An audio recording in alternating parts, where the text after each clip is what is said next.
오늘 우리에게 주신 하나님의 말씀은 고린도전서 7장 17절에서 24절까지 말씀입니다.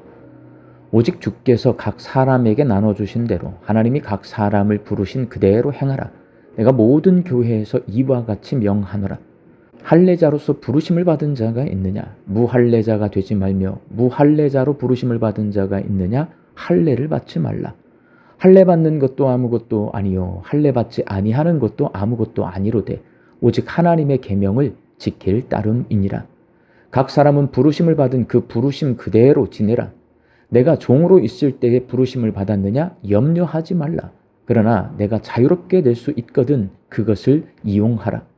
주 안에서 부르심을 받은 자는 종이라도 주께 속한 자유인이요 또 그와 같이 자유인으로 있을 때에 부르심을 받은 자는 그리스도의 종이니라. 너희는 값으로 사신 것이니 사람들의 종이 되지 말라. 형제들아, 너희는 각각 부르심을 받은 그대로 하나님과 함께 거하라. 아멘. 고린도 교회에 할례 문제로 다툼이 생겼습니다. 본문 19절 말씀입니다. 할례 받는 것도 아무것도 아니요 할례 받지 아니하는 것도 아무것도 아니로되 오직 하나님의 계명을 지킬 따름이니라. 유대인들은 할례를 받고 이방인들은 할례를 받지 않는데 고린도 교회는 할례 받는 문제로 다툼을 벌이고 있었습니다. 바울은 고린도 교회 성도들에게 할례를 받아야 한다고 가르치지 않았고 예수 그리스도의 복음과 성경 말씀만을 열심히 가르쳤습니다. 그리고 이 정도면 교회가 든든히 섰다 싶어서 성도들에게 교회를 맡기고 다른 지역으로 전도 여행을 떠났습니다. 그런데 얼마 지나지 않아서 고린도 교회가 할례 문제로 다툰다는 소식을 듣게 되었습니다. 고린도 교회 유대인 성도들은 구원받았다면 하나님 백성의 징표인 할례를 받아야 한다고 주장했고 이방인 성도들은 할례는 십자가 구원에 무익한 것이고 오히려 방해가 되니 할례를 지우라고 반박하면서 서로 다툼이 일어난 것입니다. 그리고 고린도 교회 주인과 종 사이에 신분 문제가 발생했습니다. 본문 22절 말씀입니다. 주 안에서 부르심을 받은 자는 종이라도 주께 속한 자유인이요 또 그와 같이 자유인으로 있을 때에 부르심을 받은 자는 그리스도의 종이니라. 고린도 교회는 소수의 주인 신분의 성도와 다수의 노예 신분의 성도들로 구성되어 있었는데 예배드릴 때 앉는 자리나 예배 후 공동 식사나 교회 운영에 있어서 주인인 성도들과 노예인 성도들 사이에 차별이 생겼습니다. 고린도 교회를 세울 때 바울은 할례를 가르치지 않았고 신분을 따지지 않았습니다. 오직 복음만을 가르쳤습니다. 그런데 시간이 얼마 지나지 않아 복음은 잊어버리고 할례와 신분을 따지며 다투고 있습니다. 구원받은 성도에게 가장 중요한 것은 복음을 믿는 것인데 그들은 왜 복음을 잊어버린 채 할례와 신분을 따지며 서로 다투게 되었을까요? 고린도 교회 성도들이 교회가 무엇인지 잘 모르기 때문입니다. 교회가 어떤 공동체인지 잘 모르기 때문에 시간이 흐르면서 복음보다는 할례의 유무와 주인인지 노예인지 신분을 따지며 서로 다투는 공동체가 되고 말았습니다. 교회가 어떤 공동체인지를 모르는 성도들이 모여있는 교회는 변질됩니다. 교회는 하나님의 부르심을 받은 사람들이 모여있는 공동체입니다. 본문 17절 말씀입니다. 하나님이 각 사람을 부르신 그대로 행하라. 내가 모든 교회에서 이와 같이 명하노라. 그리고 본문 20절 말씀입니다. 각 사람은 부르심을 받은 그 부르심 그대로 지내라. 오늘 본문 말씀에서 가장 많이 나오는 말이 바로 부르심입니다. 교회는 하나님께서 부르신 사람들이 모여 있는 공동체입니다. 하나님은 할례 받은 유대인과 할례를 받지 않은 이방인들을 교회로 부르셨고 신분이 주인인 사람이나 노예인 사람 모두를 교회로 부르셔서 함께 신앙생활을 하게 하셨습니다. 그래서 성도는 할례나 신분이 중요한 것이 아니라 하나님의 부르심이 중요합니다. 내 발로 교회를 찾아온 것이 아니라 하나님께서 나를 부르셨다는 인식에서 신앙생활이 시작됩니다. 그리고 교회는 예수님의 종들이 모여있는 공동체입니다. 본문의 22절 말씀입니다. 주 안에서 부르심을 받은 자는 종이라도 주께 속한 자유인이요 또 그와 같이 자유인으로 있을 때에 부르심을 받은 자는 그리스도의 종이니라. 교회의 주인은 예수님이시고 성도는 예수님을 주인으로 믿고 섬기는 종입니다. 그런데 성도들끼리 할례와 신분을 가지고 누가 크냐를 따지는 것은 도토리끼리 키를 재는 웃기는 일입니다. 하나님이 우리를 그리스도의 종으로 부르셨기 때문입니다. 종이 누가 크냐를 따져봤자 종인 것입니다.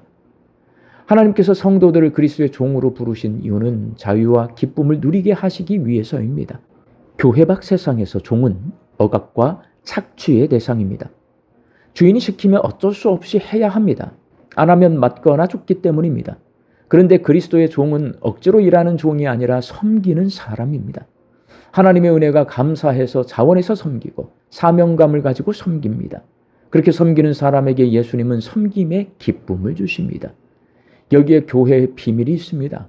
교회는 세상에서는 억압과 착취라고 생각하고 싫어하는 일들을 감사와 사명감을 가지고 섬김으로 감당하고 기뻐하는 예수 그리스도의 종들이 모여있는 공동체입니다. 교회는 하나님과 함께 사는 공동체입니다. 본문 24절 말씀입니다.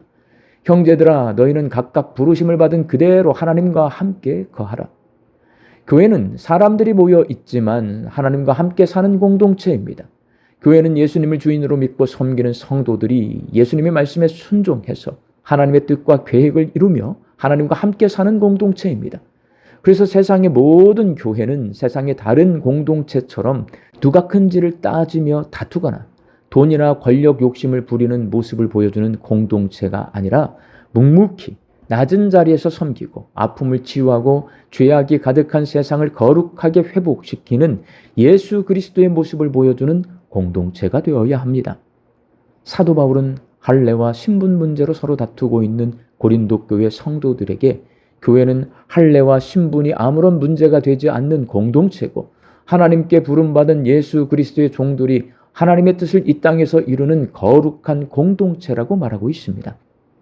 사랑하는 광주 양림교회 성도 여러분, 우리들도 교회가 어떤 공동체인지를 모르면 양림교회도 고린도 교회처럼 변질되고 맙니다. 예수님은 문제 삼지 않는 것들을 문제로 삼아서 고민하고 다투면서 예수 그리스도의 모습이 아니라 세상 사람보다 못한 사람들의 모습을 보여주는 공동체가 되고 맙니다. 교회가 하나님께 부름받은 예수 그리스도의 종들이 하나님의 뜻을 이 땅에서 이루는 거룩한 공동체임을 아는 성도들이 세상 사람들에게 예수 그리스도의 모습을 보여줄 수 있습니다. 광주 양림교회 성도들이 복음이 무엇인지, 교회가 무엇인지를 정확히 알고 믿고 신앙생활을 해서 세상 사람들에게 예수 그리스도의 모습을 보여주는 맛있고 멋있는 교회가 될 수 있기를 주의 이름으로 축원합니다. 함께 기도하겠습니다. 복음이 하나님께서 예수님을 통해 우리를 위해 행하신 일과 행하실 일에 관한 소식임을 우리가 명확히 알고 확신하는 마음으로 복음을 믿게 하여 주옵소서. 교회가 하나님께 부름을 받아 복음을 믿고 함께 모여서 신앙생활하는 공동체임을 알게 하여 주옵소서. 복음이 무엇인지, 교회가 무엇인지를 우리가 알 때에 우리의 신앙이 변질되지 않아서 우리 양림교회가 세상 사람들에게 예수님의 모습을 보여주는 거룩한 공동체가 되게 하여 주옵소서. 말씀 듣고 세상을 향해 나갑니다. 내일은 거룩한 주일입니다. 하나님께 올려드릴 예배를 잘 준비하여서 예배를 드릴 때에 그 예배 가운데 임재하시는 살아계시는 하나님을 만나는 귀한 시간이 되어서 우리 성도들의 삶이 회복되고 신앙이 회복되게 하여 주옵소서. 사랑하는 우리 가족과 자녀들이 어디에 있든지 하나님 앞에 영과 진리로 예배하는 예배자들이 되게 하여 주옵소서. 육신 연약하셔서 낫기를 간구하는 환우들을 치유하여 주시고 오랜 시간 침상에 누워 계시는 장기 환우들과 어르신들이 천국 소망 붙들고 오늘 이 하루를 살게 하여 주옵시며 애쓰고 힘써서 돌보는 가족들 위해 새 힘을 더하여 주옵소서. 예수님의 이름으로 기도하옵나이다. 아멘.